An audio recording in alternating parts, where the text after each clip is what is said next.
لوگوں اپنے پروردگار سے ڈرو کہ قیامت کا زلزلہ ایک حادثہ عظیم ہے۔ اے مخاطب، جس دن تو اس کو دیکھے گا اس دن یہ حال ہوگا کہ تمام دودھ پلانے والی عورتیں اپنے بچوں کو بھول جائیں گی اور تمام حمل والیوں کے حمل گر پڑیں گے، اور لوگ تجھ کو مدہوش نظر آئیں گے، حالانکہ وہ مدہوش نہیں ہوں گے بلکہ عذاب دیکھ کر مدہوش ہو رہی ہوں گے۔ بے شک اللہ کا عذاب بڑا سخت ہے۔ اور بعض لوگ ایسے ہیں جو اللہ کی شان میں علم کے بغیر جھگڑتے اور ہر شیطان سرکش کی پیروی کرتے ہیں، جس کے بارے میں لکھ دیا گیا ہے کہ جو اسے دوست رکھے گا تو وہ اس کو گمراہ کر دے گا اور دوزخ کے عذاب کا رستہ دکھائے گا۔ لوگوں،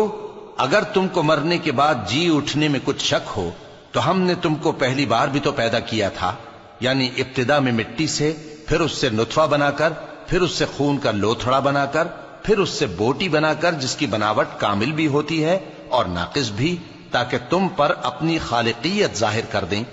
اور ہم جس کو چاہتے ہیں ایک میعاد مقرر تک پیٹ میں ٹھہرائے رکھتے ہیں، پھر تم کو بچہ بنا کر نکالتے ہیں، پھر تم جوانی کو پہنچتے ہو، اور بعض قبل از پیری مر جاتے ہیں، اور بعض بڑھاپے کی نہایت خراب عمر کی طرف لوٹائے جاتے ہیں کہ بہت کچھ جاننے کے بعد بالکل بے علم ہو جاتی ہیں۔ اور اے دیکھنے والے، تو دیکھتا ہے کہ ایک وقت میں زمین خشک پڑی ہوتی ہے، پھر جب ہم اس پر مے برساتے ہیں تو وہ شاداب ہو جاتی اور ابھرنے لگتی ہے اور طرح طرح کی بارونق چیزیں اگاتی ہے۔ ان قدرتوں سے ظاہر ہے کہ اللہ ہی قادر مطلق ہے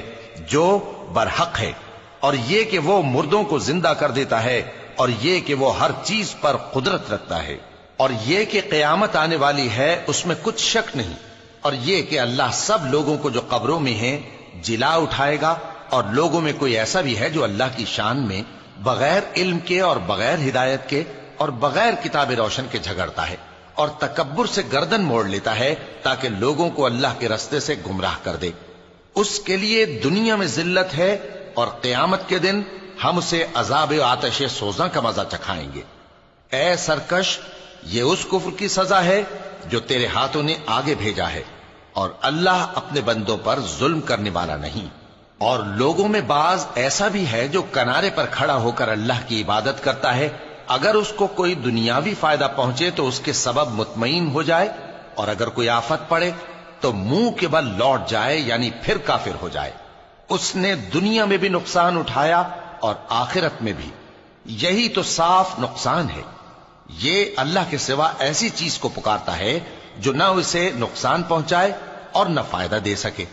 یہی تو پرلے درجے کی گمراہی ہے۔ بلکہ ایسے شخص کو پکارتا ہے جس کا نقصان فائدے سے زیادہ قریب ہے۔ ایسا دوست بھی برا اور ایسا ساتھی بھی برا۔